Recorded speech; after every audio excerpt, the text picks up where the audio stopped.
El asesinato en los enlaces, por Agatha Christie.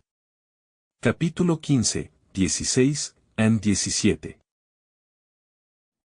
Capítulo 15. Una fotografía. Las palabras del médico fueron tan sorprendentes que todos quedamos momentáneamente desconcertados. Aquí había un hombre apuñalado con una daga que sabíamos que había sido robada solo 24 horas antes y, sin embargo, el doctor Durand afirmó categóricamente que llevaba muerto al menos 48 horas. Todo fue fantástico hasta el último extremo. Todavía nos estábamos recuperando de la sorpresa del anuncio del médico, cuando me trajeron un telegrama. Lo habían enviado desde el hotel a la villa. Lo abrí. Era de Poirot y anunciaba su regreso en el tren que llegaba a Merlinville a las 12:28. Miré mi reloj y vi que tenía el tiempo justo para llegar cómodamente a la estación y encontrarme con él allí. Sentí que era de suma importancia que él se enterara de inmediato de los nuevos y sorprendentes acontecimientos en el caso. Evidentemente, reflexioné, Poirot no había tenido dificultades para encontrar lo que buscaba en París. La rapidez de su regreso lo demostró. Muy pocas horas habían sido suficientes. Me preguntaba cómo tomaría la emocionante noticia que tenía que darle. El tren llevaba algunos minutos de retraso y caminé sin rumbo arriba y abajo del andén, hasta que se me ocurrió que podía pasar el tiempo haciendo algunas preguntas sobre quién había salido de Merlinville en el último tren la noche de la tragedia. Me acerqué al jefe de porteros, un hombre de aspecto inteligente, y no tuve dificultades para convencerlo de que abordara el tema. Era una vergüenza para la policía, afirmó acaloradamente, que se permitiera a esos bandidos y asesinos andar impunes. Le insinué que existía alguna posibilidad de que se hubieran ido en el tren de medianoche, pero él rechazó rotundamente la idea. Se habría fijado en 2 extranjeros, estaba seguro. En el tren solo habían salido unas 20 personas y no podía dejar de observarlas. No sé qué me metió la idea en la cabeza. Tal vez fue la profunda ansiedad que subyacía en el tono de Marthe d'Aubreville, pero de repente pregunté, me quedé mirando al hombre y casi se me escapó el significado de sus palabras. Y luego vi. U0085, quiere decir, dije, con el corazón latiéndole un poco, que el señor Jack Renaud llegó a Merlinville esa noche. Mi cerebro dio vueltas. Esa era, pues, la razón de la profunda ansiedad de Marthe. Jack Renaud había estado en Merlinville la noche del crimen. ¿Pero por qué no lo había dicho? ¿Por qué, al contrario, nos había hecho creer que se había quedado en Cherburgo? Al recordar su rostro franco y juvenil, apenas podía creer que tuviera alguna conexión con el crimen. Sin embargo, ¿por qué este silencio de su parte sobre un asunto tan vital? Una cosa era segura, Marthe lo había sabido desde el principio. De ahí su ansiedad y su anhelante interrogatorio a Poirot para saber si sospechaban de alguien. Mis cavilaciones fueron interrumpidas por la llegada del tren, y un momento después estaba saludando a Poirot. El hombrecito estaba radiante. Él sonrió y vociferó y, olvidando mi desgana inglesa, me abrazó cálidamente en el andén. ¿No vamos al hotel? Es necesario que me cuide los bigotes, que están deplorablemente flácidos por el calor del viaje. Además, sin duda, tengo polvo en el abrigo. Que debo reorganizar. Interrumpí sus protestas. Con frecuencia me he sentido decepcionado al imaginar que estaba dando noticias importantes a mi amigo. O ya lo sabía o lo ha descartado por considerarlo irrelevante para la cuestión principal, y en este último caso los acontecimientos normalmente le han demostrado que estaba justificado. Pero esta vez no podía quejarme de perder mi efecto. Nunca he visto a un hombre tan estupefacto. Se quedó boquiabierto. Toda su alegría desapareció. Me miró con la boca abierta. Se detuvo en seco, golpeándose el pecho. Dijo con voz tranquila y segura, fue apuñalado de manera similar al señor Renaud, aunque no necesariamente por la espalda era mi turno de quedar boquiabierto, y lo hice. Hasta donde yo conocía, Poirot nunca había hecho algo tan asombroso como esto. Y, casi inevitablemente, me cruzó una duda por la cabeza. volvió hacia mí su mirada seria y llena de reproche. Mientras caminábamos, tomando el camino que me había indicado, le conté todo lo que sabía. Poirot escuchó con atención. Levanté las cejas. Ahora que lo piensas, debería haber hecho solo uno. Muy probablemente habría hecho otro para su propio uso. En el tono de Poirot se deslizó una insinuación del conferenciante. Puedes elegir entre los dos motivos. Me quedé en silencio, impresionado a mi pesar. Unos minutos más nos llevaron al famoso cobertizo. Encontramos allí a todos nuestros amigos y, tras un intercambio de cortesías, Poirot comenzó su tarea.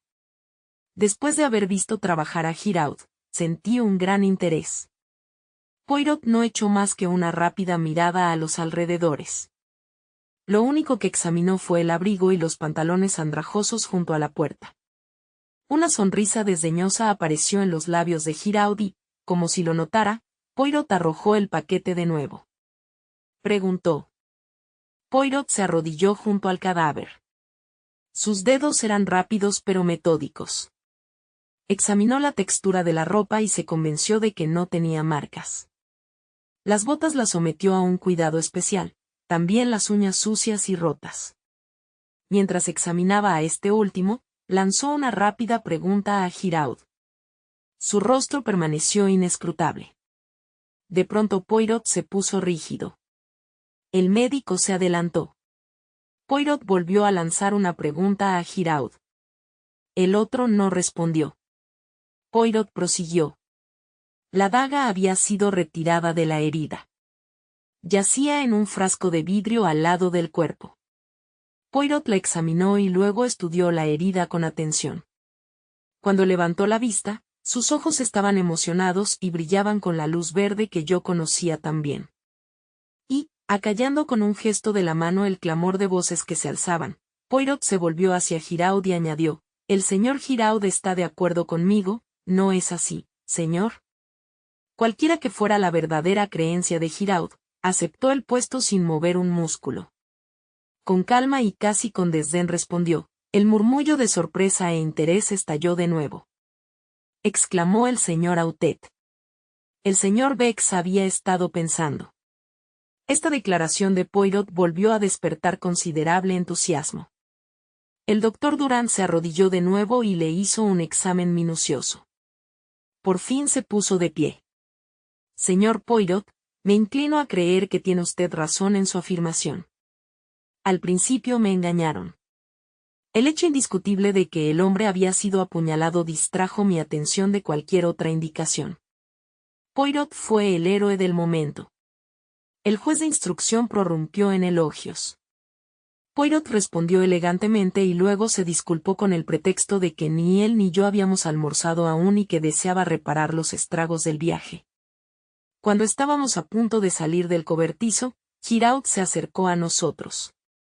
Dijo Poirot. Luego, con una reverencia, nos dejó. Almorzamos abundantemente, pero encontré a Poirot algo distraído. Después subimos a nuestro salón y allí le rogué que me contara algo de su misterioso viaje a París.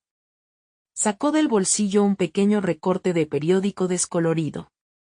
Era la reproducción de una fotografía de mujer. Me lo entregó. Lancé una exclamación. Asentí. Aunque la foto obviamente databa de muchos años atrás y el cabello estaba vestido con un estilo diferente, el parecido era inconfundible. Exclamé. Poirot sacudió la cabeza con una sonrisa. Ese es un retrato de la famosa señora Beroldi. Señora Beroldi. En un instante recordé todo el asunto, el proceso por asesinato que había despertado tanto interés en todo el mundo. Capítulo 16. El caso Beroldi. Unos 20 años antes del comienzo de esta historia, Monsieur Arnaud Beroldi, natural de Lyon, llegó a París acompañado por su bella esposa y su pequeña hija, una simple bebé. Monsieur Beroldi era socio menor de una empresa de comerciantes de vino, un hombre corpulento de mediana edad, aficionado a las cosas buenas de la vida, devoto de su encantadora esposa y absolutamente corriente en todos los sentidos. La empresa de la que era socio el señor Beroldi era pequeña y, aunque iba bien, no reportaba grandes ingresos al socio menor. Los Beroldi tenían un apartamento pequeño y, para empezar, vivían de manera muy modesta. Pero por muy corriente que pudiera ser Monsieur Beroldi, su esposa estaba abundantemente dorada con el pincel del romance. Joven y guapa, y dotada además de un singular encanto en sus modales, Madame Beroldi inmediatamente causó revuelo en el barrio, especialmente cuando comenzó a murmurarse que algún misterio interesante rodeaba su nacimiento. Se rumoreaba que era hija ilegítima de un gran duque ruso.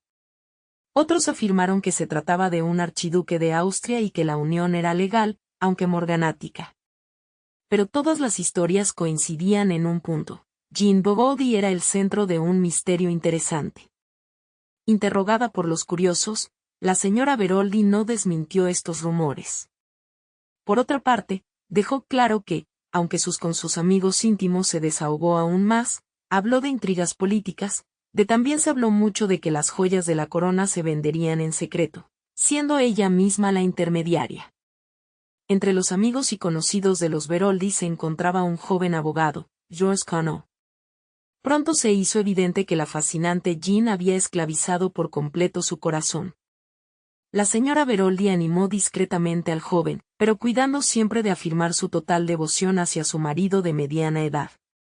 Sin embargo, muchos rencorosos no dudaron en declarar que el joven Conneau era su amante, y no el único. Cuando los Beroldi llevaban unos 3 meses en París, apareció en escena otro personaje. Se trataba del señor Hiram Petrap, natural de los Estados Unidos y extremadamente rico. Le presentaron a la encantadora y misteriosa Madame Beroldi y pronto fue víctima de sus fascinaciones. Su admiración era evidente, aunque estrictamente respetuosa. Por esta época, Madame Beroldi se volvió más franca en sus confidencias. Ante varios amigos se declaró muy preocupada por la situación de su marido. Explicó que se había visto involucrado en varios planes de carácter político y se refirió también a algunos documentos importantes que le habían sido confiados para su custodia y que se referían aún se los habían confiado a su custodia para despistar a sus perseguidores, pero Madame Beroldi estaba nerviosa porque había reconocido a varios miembros importantes del Círculo Revolucionario de París. El 28 de noviembre cayó el golpe. La mujer que iba diariamente a limpiar y cocinar para los Beroldi se sorprendió al encontrar la puerta del apartamento abierta de par en par. Al oír débiles gemidos que salían del dormitorio, entró. Un espectáculo terrible apareció ante sus ojos. La señora Beroldi yacía en el suelo, atada de pies y manos, lanzando débiles gemidos, después de haber logrado liberarse de la mordaza en la boca. En la cama estaba el señor Beroldi, tendido en un charco de sangre, con un cuchillo atravesado en el corazón. La historia de Madame Beroldi era bastante clara. Al despertarse repentinamente del sueño, distinguió a 2 hombres enmascarados inclinados sobre ella. Ahogando sus gritos, la habían atado y amordazado. Luego exigieron al señor Beroldi el famoso pero el intrépido comerciante de vinos se negó rotundamente a acceder a su petición. Enojado por su negativa, uno de los hombres lo apuñaló incontinentemente en el corazón. Con las llaves del muerto abrieron la caja fuerte que había en un rincón y se llevaron un montón de papeles. Ambos hombres tenían una espesa barba y llevaban máscaras, pero Madame Beroldi declaró categóricamente que eran rusos. El asunto creó una inmensa sensación. Se hizo referencia a ella como pasó el tiempo y nunca se pudo localizar a los misteriosos hombres barbudos. Y entonces, justo cuando el interés público empezaba a decaer, se produjo un acontecimiento sorprendente. Madame Beroldi fue arrestada y acusada del asesinato de su marido. El juicio, cuando se celebró, despertó un interés generalizado. La juventud y la belleza de la acusada y su misteriosa historia fueron suficientes para hacer de ella una causa célebre. La gente se alineó frenéticamente a favor o en contra del prisionero. Pero sus partidarios sufrieron varios frenos severos a su entusiasmo. El pasado romántico de Madame Beroldi, su sangre real y las misteriosas intrigas en las que se movía resultaron ser meras fantasías de la imaginación. Estaba demostrado sin lugar a dudas que los padres de Jean Bobody eran una pareja muy respetable y prosaica, comerciantes de frutas, que vivían en las afueras de Lyon. El gran duque ruso, las intrigas de la corte y los planes políticos, todas las historias actuales se remontaban a la propia dama. De su cerebro habían emanado estos ingeniosos mitos, y se demostró que había recaudado una considerable suma de dinero de varias personas crédulas con su ficción de la sin piedad. Toda la historia de su vida quedó al descubierto. El móvil del asesinato fue encontrado en el señor Hiram P. Trapp. El señor Trapp hizo lo mejor que pudo, pero al ser interrogado implacable y ágilmente se vio obligado a admitir que amaba a la dama y que, si ella hubiera sido libre, le habría pedido que fuera su esposa. El hecho de que las relaciones entre ellos fueran ciertamente platónicas fortaleció el caso contra el acosado. Impedida de convertirse en su amante por la sencilla y honorable naturaleza del hombre, Jean Bobody había concebido el monstruoso proyecto de deshacerse de su anciano y poco distinguido marido y convertirse en la esposa del rico americano. En todo momento, Madame Beroldi enfrentó a sus acusadores con total sangre fría y dominio de sí mismo. Su historia nunca varió. Continuó declarando enérgicamente que era de nacimiento real y que había sido sustituida por la hija del frutero a una edad temprana. Por absurdas y completamente infundadas que fueran estas afirmaciones, un gran número de personas creía implícitamente en su verdad. Pero la acusación fue implacable. Denunciaba a los se emitió una orden de arresto contra este último, pero había desaparecido sabiamente. Las pruebas demostraron que las ataduras que sujetaban a Madame Bobody estaban tan sueltas que ella misma podría haberse liberado fácilmente. Y luego, hacia el final del juicio, se envió una carta al fiscal, enviada por correo postal en París. Era de Georges Connoy y, sin revelar su paradero, contenía una confesión completa del crimen. Declaró que, en efecto, había asestado el golpe fatal por instigación de Madame Beroldi. El crimen había sido planeado entre ellos. Creyendo que su marido la maltrataba, y enloquecido por su propia pasión por ella, pasión que creía que ella le devolvería, había planeado el crimen y asestado el golpe fatal que liberaría a la mujer que amaba de una odiosa esclavitud. Ahora, por primera vez, supo de la existencia del señor Hiram P. Trapp y se dio cuenta de que la mujer que amaba lo había traicionado. No por él deseaba ser libre, sino para casarse con el americano rico. Ella lo había utilizado como zarpa de gato y ahora, en su furia de celos, él se volvió y la denunció, declarando que había actuado en todo momento por instigación de ella. Y entonces Madame Bobody demostró ser la mujer extraordinaria que sin duda era.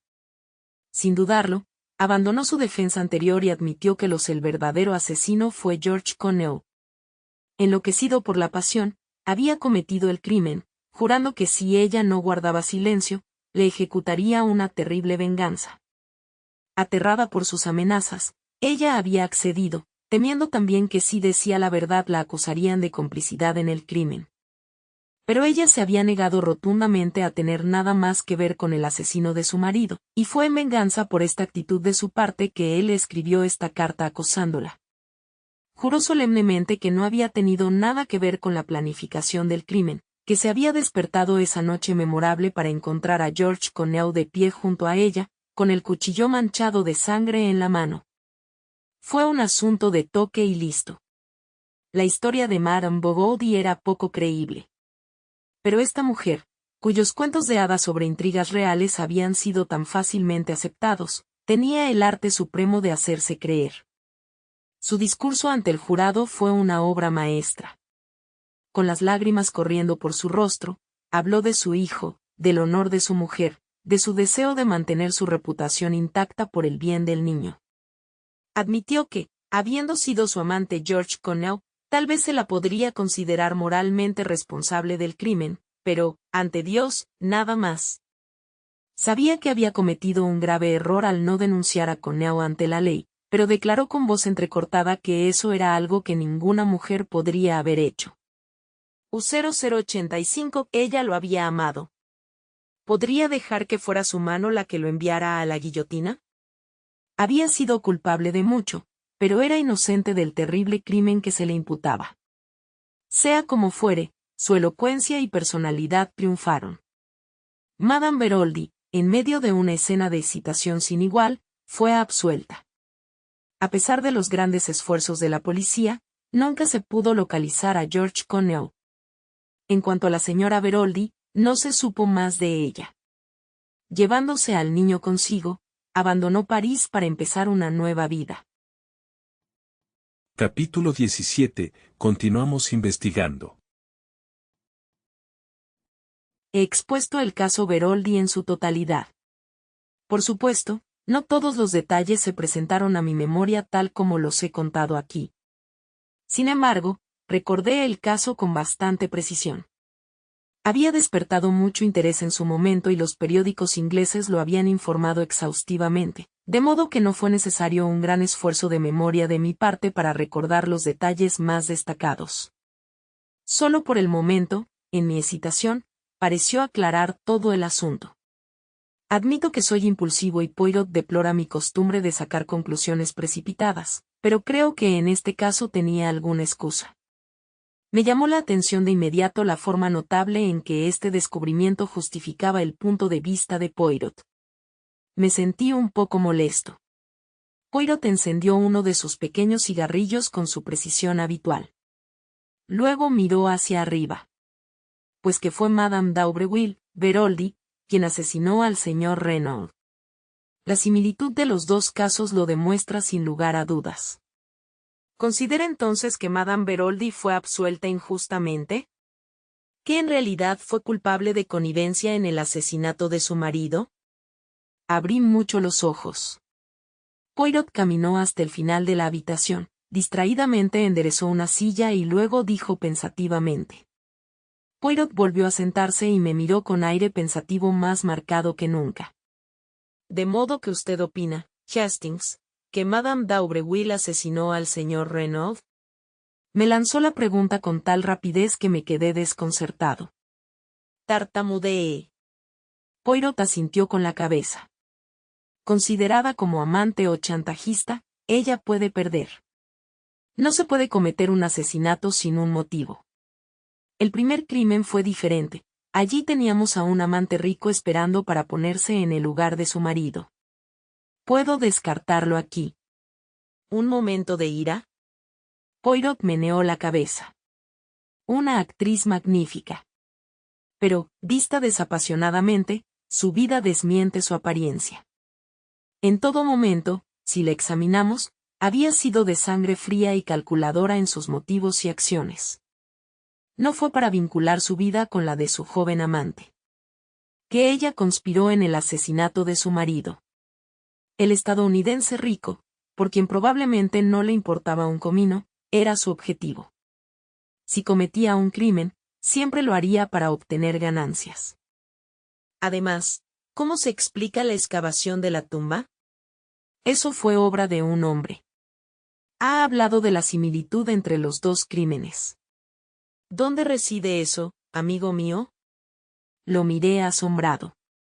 Vaya, Poirot, fuiste tú quien comentó eso.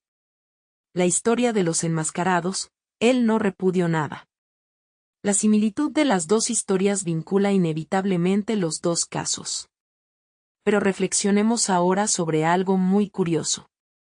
No es Madame d'Aubreville quien nos cuenta esta historia, si así fuera todo sería viento en popa, es Madame Renaud. ¿Está entonces aliada con la otra? Si es necesario que un criminal sea una actriz consumada, entonces asuma que lo es. ¿Pero es necesario? No creo que la señora Renaud esté aliada de la señora d'Aubreville por varias razones, algunas de las cuales ya le he enumerado. Los demás son evidentes. Por lo tanto, eliminada esa posibilidad, nos acercamos mucho a la verdad, que es, como siempre, muy curiosa e interesante. Poirot, y exclamé, ¿qué más sabes? Mon ami, debes hacer tus propias deducciones. Tienes acceso a los hechos. Concéntrate en tus células grises. Razón, no como Giraud, sino como Hércules Poirot. ¿Pero estás seguro? Amigo mío, en muchos sentidos he sido un imbécil. Pero por fin veo claramente. ¿Lo sabe todo? He descubierto lo que el señor Renaud me mandó a descubrir. ¿Y conoce al asesino? Conozco a un asesino. ¿Qué quiere decir? Aquí no hay un crimen, sino dos. Lo primero lo he resuelto, lo segundo, bien, lo confieso, no estoy seguro. Pero, Poirot, ¿pensaba que había dicho que el hombre del cobertizo había muerto de muerte natural? Ta. Se puede cometer un crimen sin un asesino, pero para dos crímenes es esencial tener dos cuerpos. Y se acercó a la ventana.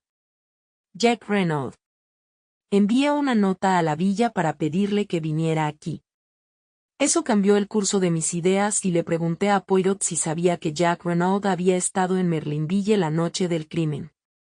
Mi astuto amiguito estaba durmiendo la siesta, pero como de costumbre, era omnisciente. Él también había preguntado en la estación. El excelente Giraud probablemente también haya hecho sus averiguaciones. Más se me acababa de ocurrir que, aunque había 7 mujeres directa o indirectamente relacionadas con el caso, la señora Renaud, la señora Daubreuil y su hija, el misterioso visitante y los 3 sirvientes, lo sabía, a excepción del viejo Auguste, que apenas podía contarlo, solo un hombre, Jack Renaud, y un hombre debió haber cavado una tumba. No tuve tiempo de desarrollar más la espantosa idea que se me había ocurrido, porque Jack Renaud entró en la habitación. Lamento infinitamente haberle trastornado, pero tal vez comprenderá que el ambiente de la villa no me resulta demasiado agradable. El señor Giraud y yo no estamos de acuerdo en todo. Su cortesía conmigo no ha sido sorprendente y usted comprenderá que no pretendo que ningún pequeño descubrimiento que haga le beneficie en modo alguno. Pregunte en el guardarropa si 2 extranjeros depositaron allí una maleta la noche del asesinato. Es una estación pequeña y es casi seguro que la recordarán. ¿Lo harás? Por supuesto que lo haré, dijo el muchacho, desconcertado, aunque listo para la tarea. Mi amigo y yo, como comprenderás, tenemos asuntos que ocupar en otra parte, explicó Poirot. Hay un tren en un barrio. Dentro de 1 hora, y le pediré que no regrese a la villa, ya que no deseo que Giraud se entere de su encargo. Muy bien, iré directamente a la estación. Se puso de pie. La voz de Poirot lo detuvo. ¿Por qué no le mencionó al señor Autet esta mañana que estaba en Merlinville la noche del crimen? El rostro de Jack Renaud enrojeció. Con un esfuerzo se controló. Ha cometido un error. Estuve en Cherburgo, como le dije al juez de instrucción esta mañana. Poirot lo miró con los ojos entrecerrados, como los de un gato, hasta que solo mostraron un destello verde. Porque es compartido por el personal de la estación. Dicen que usted llegó en el tren de las 11:40. Por un momento Jack Renaud vaciló, luego tomó una decisión. ¿Y si lo hiciera? Supongo que no pretenderá acusarme de participar en el asesinato de mi padre. Hizo la pregunta con altivez, con la cabeza echada hacia atrás. Vine a ver a mi prometida, Mademoiselle d'Aubreuil. Estaba en vísperas de un largo viaje, sin saber cuándo regresar. Quería verla antes de irme, para asegurarle mi devoción inmutable. ¿Y usted la vio? Los ojos de Poirot nunca abandonaron el rostro del otro. Hubo una pausa apreciable antes de que Renaud respondiera. Luego dijo, caminé hasta St. Beauvais, donde abrí un garaje y conseguí un coche que me llevaría de regreso a Cherburgo. ¿Beauvais?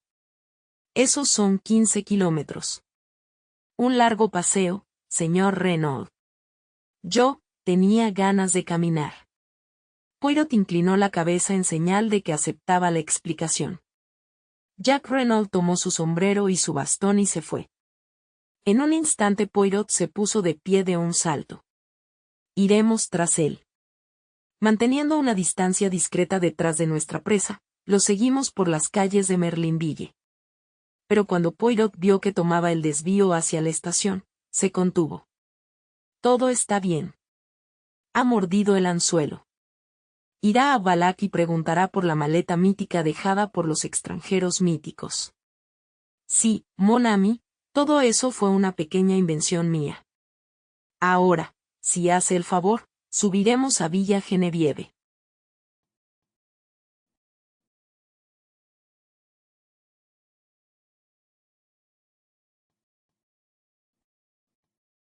Gracias por acompañarnos en el libro de El asesinato en los enlaces. Por Agatha Christie. Capítulo 15, 16 y 17. Esperamos que haya disfrutado esta historia y, si lo hizo, considere darle me gusta, comentar, compartir y suscribirse.